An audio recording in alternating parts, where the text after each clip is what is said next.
Well, my guest today is a talented author and performer. His acting work includes roles in Full Metal Jacket, Men in Black, and of course, his terrifying turn as Wilson Fisk, aka Kingpin in the Marvel Universe. His latest book is the wonderful children's tale, Pigs Can't Look Up. A big welcome to Vincent D'Onofrio. Vincent, welcome to Comic Book Central. Thanks. Good to be here. Great to have you. I've been looking so forward to this. Great to meet up with you in Columbus, Ohio. Did my hometown treat you okay? Like everything all right? You had Yeah. a good time here? Yeah. It was nice. Yeah. I've been there a couple of times now. It's nice. Yeah. It was a good time. Okay. You get to do a lot of the, I know you and Charlie Cox were there, your Daredevil castmate. You get to do a Q and Yeah. A. That was fun. You told some Yeah. great stories. Maybe we'll tap into a few of those today. But as you get to do more and more of these conventions, like what are some of the experiences? What are some of the memorable experiences for you personally as you're going and meeting the fans of your work? I think it's probably pretty similar to most actors and voice people and writers that and artists that go there. I mean, you hear these stories from people that are just amazing. You know, like I know personally, I don't do a lot of social events, and I live in New York. I live a pretty kind of normal life, and um, I would never get to hear these of how I've participated in people's lives that I didn't even know that I could have never found out any other way. And some of them are just, some of them are really fun, and others are just heartbreaking and like the how much you actually have to, how much you've done for them without even knowing is it's just hard to imagine I you're not really supposed to because to stop for long and talk to people and but Got to keep I those do it lines moving. anyway Yeah. and yeah but I do it anyway. I get in trouble sometimes, but I FaceTime people's moms and dads and brothers in the service and or people that are not doing well at the hospital and it's your day seems to be full of that. There's like Mhm. usually about two times there's stuff that you just can't that sticks with you for a few days and longer. A couple of them I still think about where it's just that you really have something to do with this person's life, and you just the things that I've done or participated in, things that I've done in a group of others, and things that I've just done on my own that I didn't even, just by doing what I do for a living, things that I've done for them. It's just crazy. It's crazy and it's wonderful, and sometimes you know it sticks with you. Yeah, I would imagine. And one of those things I want to tap into what you've done is you get to talk about the acting side of your career with folks. You get to go, but now you can talk about author side of your career. You're writing books now. Author Vincent D'Onofrio. The new book is called Pigs Can't Look Up. It's available from Abrams Books. Look, I got to be honest, and don't take this the wrong way. If I didn't know better, I would not like if I looked at this book and read it, this children's book, I would not go, "Oh, that's the guy that plays Wilson Fisk in Daredevil." Of course it is. Like, and that's how good of Yeah, an actor you are. That's like a testament to your acting abilities because you yeah, scare the heck out of us on Daredevil, and then you're like, "Oh, there's this heart-touching children's book." What yeah. was the genesis of that? Like, how did that come about? Well, I kind of write every day. Um, I write whatever's on my mind, short stories or poems or kind of these journals, sort of fake journals or journals from the point of view of animals sometimes and just characters that I think of in my head. And uh, so I just enjoy doing that. It's a good way to start my day in a very creative way. And I do it every day, mostly. And it's so it just came from out of that. It came from it's in the original the first book I put out called Mutha Mutha, and it's I tweeted it out once, and it got so many, thousands and thousands of retweets, and like to the point where it was pretty nutty. And so I just thought, this would make a really good children's book. I don't think I'd have to change a word. And so I worked with the same editor, Cameron and Company, same uh, small book publishing company that's it is also, it's a kind of a, they started off dealing in children's books first. I mean, they've expanded, but they also now are are helped out by Abrams, which is a much bigger company. And Abrams helped put out Pigs Can't Look Up. And yeah, so we did it. I just, they helped me find an artist that I really liked, and we just did. We Shelley just put it out Cunningham. Yeah, there. we want to mention the Shelley, yeah, incredible Shelley Cunningham, illustrated. It's yeah. amazing. Profits from the book go to the Queen's Theater, I believe. It's a theater for Okay. all. It's called Theater for All. It's a school that I participated in helping start for disabled actors. All good comes from this book. I mean, that's the thing. Anybody grabs this thing, all goodness comes from this book. What's the message? I think that you would like somebody that reads this, somebody reads it to a child, or even like I just read it and went, "Oh, wow." And I'm a jaded middle-aged man who's just Yeah, sitting in a basement full of comic books, and I went, "Wow, okay, that's a different way of looking at things." Maybe. What's the message you want to yeah. send? I don't think it's complicated. I think it's a very simple message of doing, you know, not just passing by people or things. Take your time to take the time to look at people, to you know see what they're all about. And it doesn't take a lot to help somebody. Sometimes little things go a long way, you know. And I just think I wrote that particular thing uh, when the when I felt like the country's when it first started to divide in a way that I'd never seen it divide before. And I just don't believe in division. I believe in standing my ground about things that I believe in, but I don't believe in turning my back on people. They can turn their back on me if they want to, but I don't. I just don't believe in turning my back on people. I grew up in the South. I was born in Brooklyn and spent every summer of my life in Brooklyn, but I was really raised in a small town near Miami, in Florida. And on one side of us was a liberal couple, and on the other side were um, very far right conservatives, but also Christians who would play evangelists on the television all day long.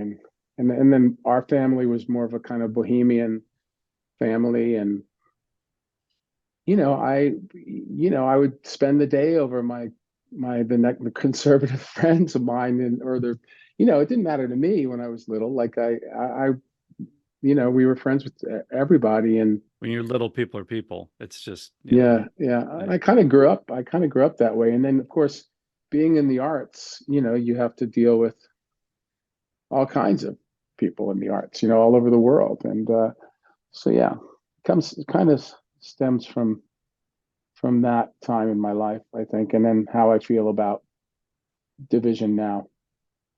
yeah, the title is brilliant because it comes from Pigs Can't Look Up because like they can't raise their head. You mentioned so Correct.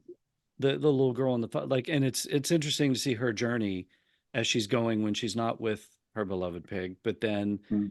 she figures out a way to sort of elevate so that Yeah. the pig's eyes can see a Yeah. world that was not there. And you mentioned this too, that in the author's note, you referenced the fact that others have given you a step up in Yeah. life and that resonated with you. How so? Would you mind sharing just even an example maybe of that? Oh my gosh. Like, my whole life, I was always able to draw, and my imagination was always um,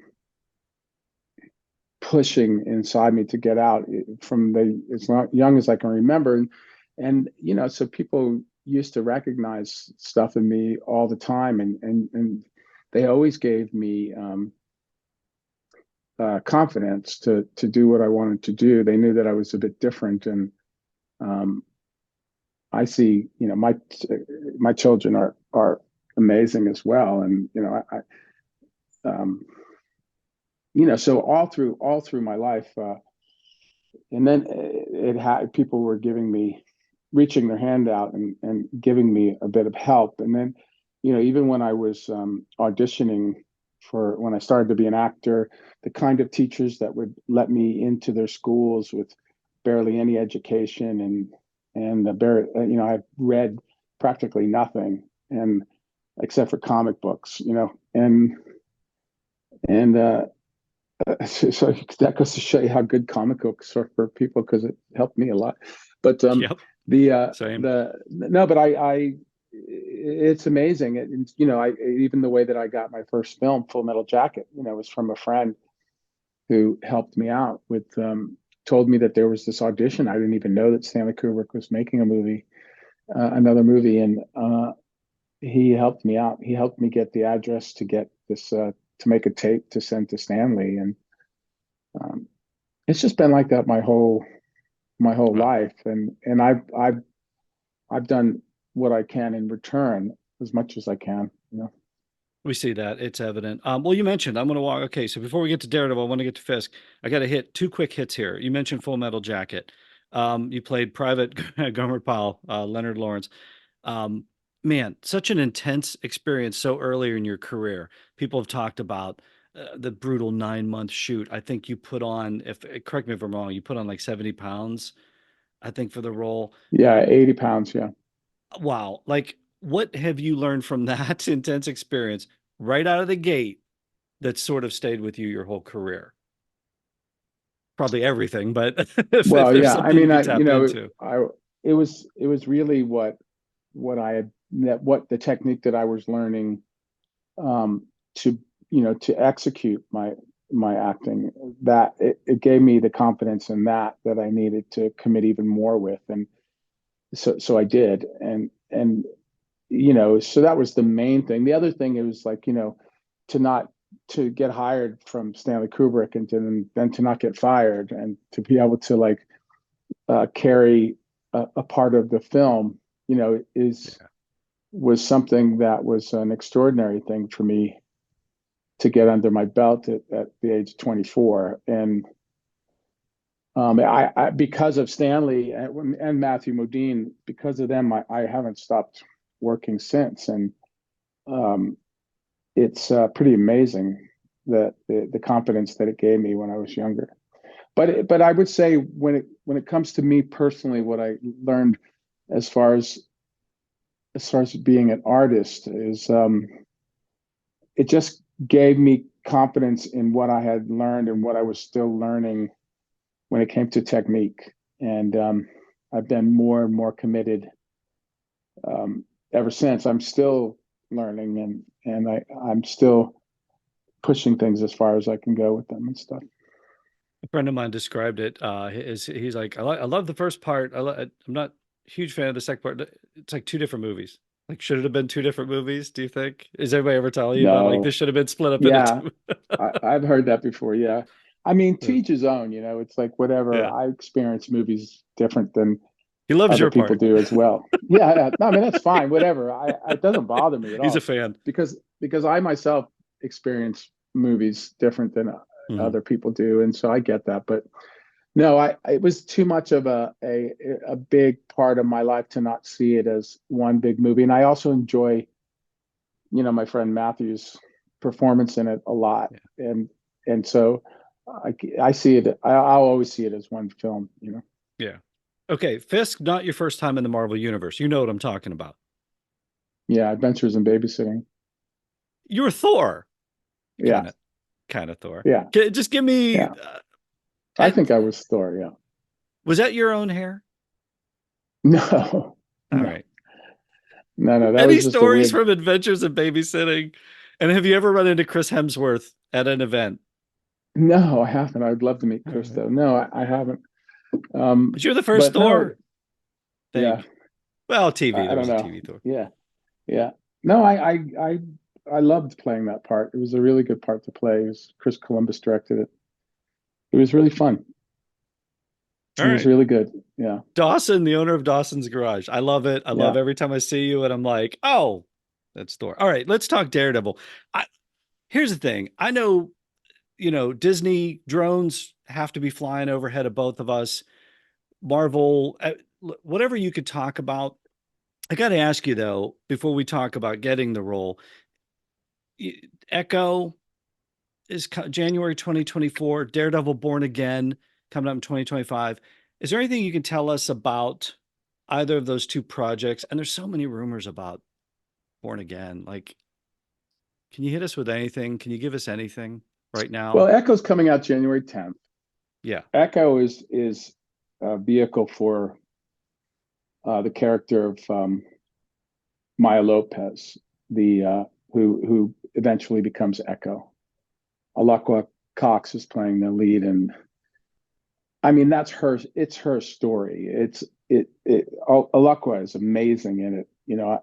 I only for the first time last week saw one of her long fight scenes in it, and it's just extraordinary what this girl can do. She's just amazing, and it has this kind of Native American uh, is the Native American community is a big part of that movie, and her a particular tribe and how it calls back to her and brings her closer to who she really is, and it's a fantastic story when it comes to that. I mean, there was a definite in the canon when it comes to my character Wilson Fisk. They definitely did have there were a few comics because they had a kind of father-daughter relationship. He killed her father and raised her as an assassin. And so there's some really cool stuff when it comes to this kind of this emotional, uh, just very intense relationship between those two characters, Wilson Fisk and Maya. And so that's really cool stuff. I can't tell you much about it before it comes out, but Okay. it's really cool stuff, and it's very heavy and has a darker tone than it harkens back to the tone of the original Daredevil series. It has that kind of tone, The and Netflix. the Netflix series, yeah, Yes. and Okay. that leads my character directly into Born Again, Right. and it's Born Again is it's coming together. We start shooting again coming off the strike, um, not long from now, actually, in a few weeks, and I'm very excited to get to getting back to work on that. It's also going to have a um, a tone similar to the Netflix series, and it's an examination of these two men in a way that there was a bit of, especially for Daredevil for Charlie's character for Murdoch in the original Netflix series. It goes deeper in examining the two men equally, and so it's quite something really. It's been a bit of a journey to get to where we are with the directors and the writers now, and Charlie and I are just so happy. Charlie and I have been quite a team on this whole thing, and uh, I was just there today. I wish I could tell you, No, specifics. I get it. I don't want you to spoil anything, but Yeah, here's it. We're no, it's dancing just around in it. my We're mind, yeah. when I'm talking about it, Yeah. like just as we're talking about it, just there's all these things that go on in my mind that I wish I could talk with you about, but I Of can't. course. Well, Yeah. here's the thing though, but we're dancing around it because you've referenced the Netflix series quite a few times. Mm. Same guy, Oh yeah. different. It's the same guy. Yeah. All right. Charlie Cox, same guy. All right. Yeah. That's all I need to know. Yeah. Let's talk about landing the role of Fisk. Well, you mentioned this in Columbus too. You mentioned like some of the preps, like a video audition. I think you did for Jeff Loeb, um, tapping into No, the I didn't comics a do little. no, I didn't do any auditions. I You sent put something on him tape. You put them on long on tape. once I got the part. I Okay. I was looking for the In voice. all fairness, I was in the back of the auditorium. I couldn't Yeah, yeah. hear all that well, so I'm gonna Okay, go. yeah. I'm just gonna go with that. No, I got offered the part outright, and Okay, it just took me a couple of weeks to decide that I wanted to do it, but I did got it. decide. And but no, just for fun, I sent him and Denight once I had found the voice, his voice through in a with using a certain technique that has to do with bringing up an emotion and stuff. When I found his voice, I didn't want it to just be this kind of external cartoon character voice. I wanted it to be a voice from somewhere inside. And so once I found that, I sent them a bit of a speech, and that was really fun because they were both kind of very excited about it. They had But no the idea speech what I was is, going to do. but the speech is a monologue, right? From writer Denied. Frank Miller. No, it was denied. It was a piece from the script, one of the scripts that I had gotten. Oh, okay. I thought you had said you had done something from Frank Miller for them, from one of the comics. Again, I'm in the back of Maybe the I did. audience. Maybe I My did. I don't hearing know. is horrible. Yeah, I I had don't been know. drinking heavily that day. So, anyway, what were the Yeah, challenges you faced in bringing Fist to life? Because it's just even physically the transformation.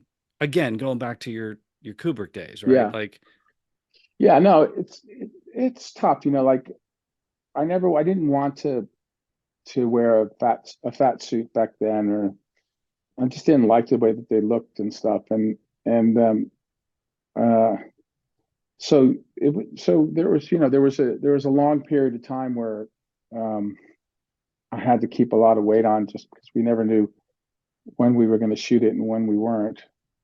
But that was yeah, it was good to do that for the Netflix series. I won't do that anymore. It's all the way that he looks in Echo is is all it's mostly fat and muscle suit, and it will be the same.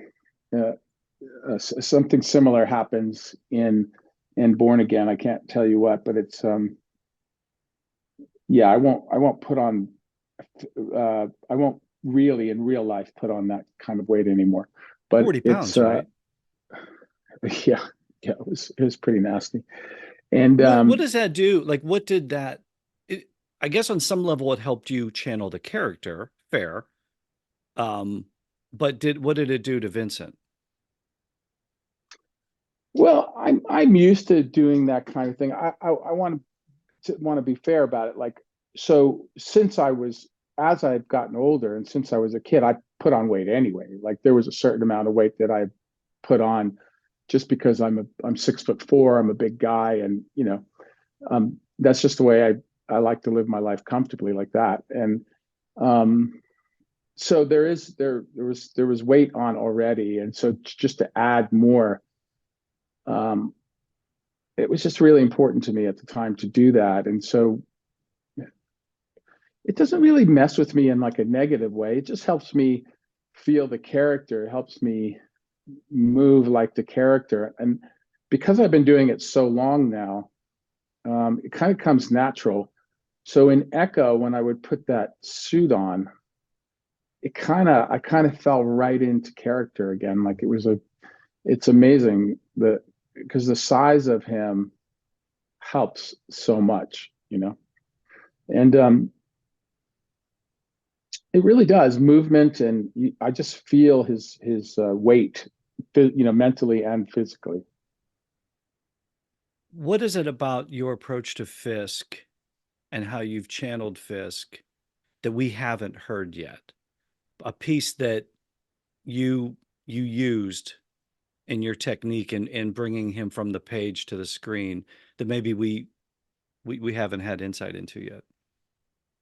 Well, I'm very careful about this kind of stuff because it's the way I work as an actor. Is if you reveal too much of something that you're using, then that's not as potent as it um, could be, or the potency kind of fades away. But there have been a couple of events in my life that were very like all people go through, um, and there's one in particular that most of the time when when you see Fisk start to get emotional first and then agitated, and the thing about him is that the anger always comes from a deep emotional place, and almost almost a kind of broken place, and so there's a event that I bring up as a method actor. I've learned to do that, to bring up events and then just speak the author's words through through the emotion of that's coming from that event. And so that's what's happening, in when I'm performing him, I'm doing that, and I'm reacting to the other actor and acting out through that event.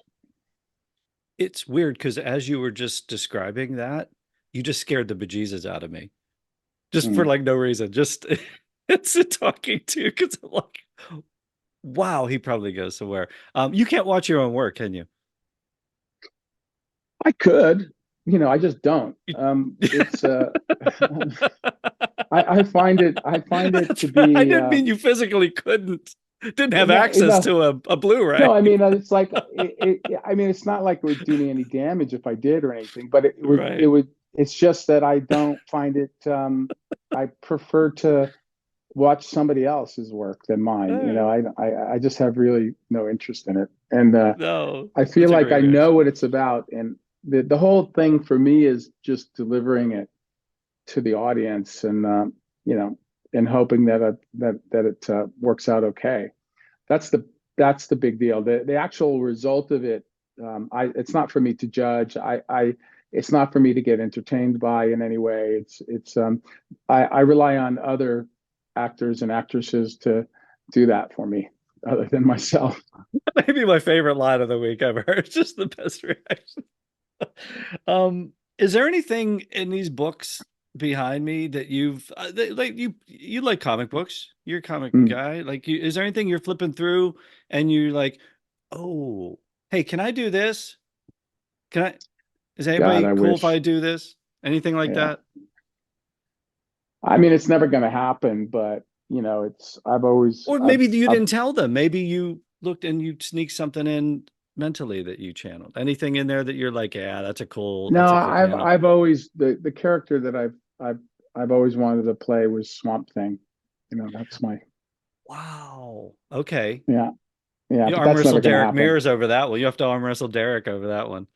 Yeah, I don't think that's going to happen. So I get it. I get it. Why It's Swamp fine. Thing? Why that character?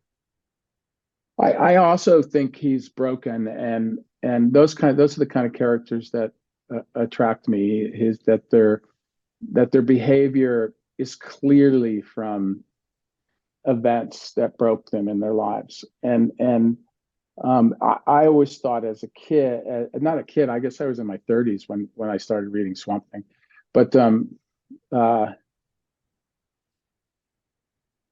the narrative, the fact that he narrated the whole thing for himself, like the whole thing is his voice, and um, it was just I read it through so much.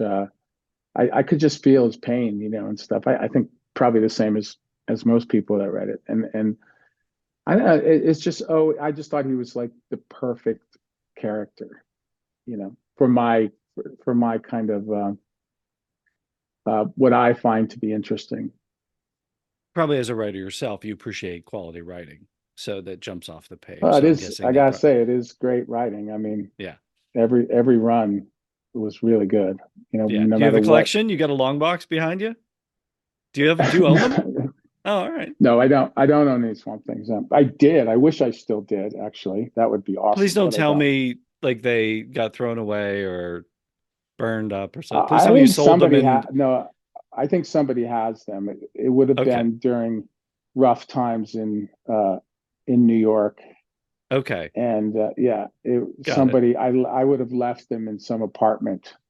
You know, I sold all somebody. mine at one point and spent the rest of my life collecting them all back. Yeah, So, getting them back. um, Yeah.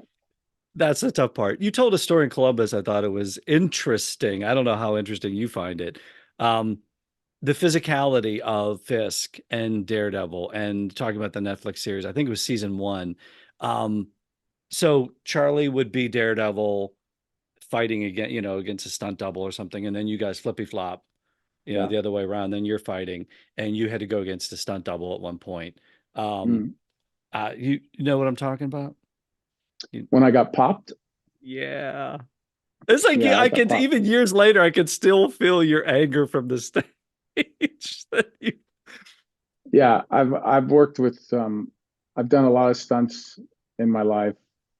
Um, I'd never gotten popped before, and it didn't. Yeah, it took me a few weeks to get over the. I'll tell you, but I won't say too much. But the stunt guy who did it was very smart. Um, he sent me a punching bag with his face on it. That's great. Yeah. And it was Charlie's wife that took you to the hospital. Oh yeah, Sam. Yeah. She was on Yeah. set. All right. Oh yeah. Uh, okay, a speed round here as we wrap up. Best thing about working with Charlie Cox. Say something nice about Charlie Cox. What's the best thing we need to know about him? Well, I would say it's the combination of being just a gentleman and uh, somebody you can trust, and being a wonderful actor. It's like the combination of those two things makes your day great. You know, I mean, I'll speak for myself. It makes my day great.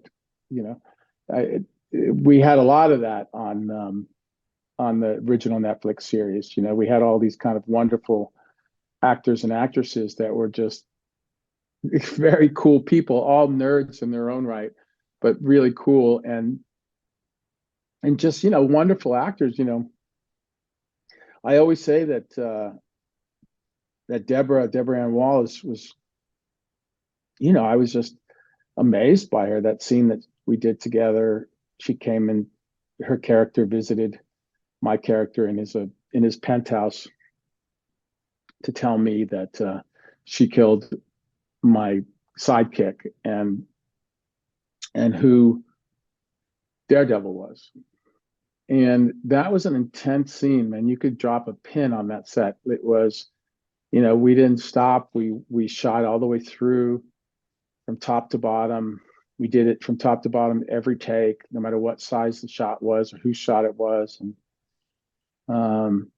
she, this actress, she she's her grace on set and her ability to execute characters is just, I don't know, there's some people you work with and you're just like, wow, Yeah, it's amazing. And even that's what so. Deborah's like.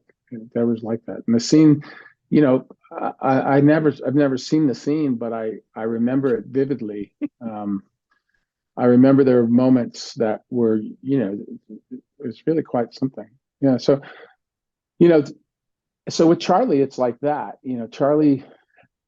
Charlie's great uh, to play back and forth with while the cameras are rolling, and he's also great to have as a partner on a show.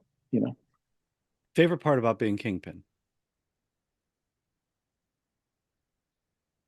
he's there's just endless amounts you can do with this character. The idea that he doesn't have any superpowers. He my iteration of him is he doesn't have superpowers. He's not from outer space. He's a human being, and you can put this monster slash baby in any circumstance you want. You can put him in a domestic circumstance or a battle, and you can just play the shit out of him. He's just one of those characters that you just he's the character where he's like a gift that keeps on giving. This character, you can go anywhere with him, and as long as you're honest, you can take the audience anywhere you want. It's pretty fascinating. I'm pretty fortunate to get to play this guy. I like him. you should watch the show. It's pretty good. We like it. So I highly recommend it if you're looking for something to watch. You might want to pop a Blu-ray or something in. The book is called Pigs Can't Look Up. It's from Abrams Books. You're on social media? You're IG, yeah. baby-ish. Okay. Instagram. Yeah, yeah. Out there on Instagram, we'll put that up. Vincent, I'm telling you what, I hope we get to meet again at a convention soon. Yeah, me too, man. So looking forward to these series. So looking forward to more Fisk. So looking forward to you haunting our nightmares and scaring us with this character to continue to do it. It's Cool. amazing. You bring him so far off the page. It's fantastic. So we thank you Well, for your performance. hey, gosh, I love that everybody loves it. I really do. I love the fact that everybody wants us to get it right. And I mean, I can speak for Charlie on this. You know, give us all the pressure you want to give us, because it doesn't weaken us. It just inspires us to do great jobs. So just never stop.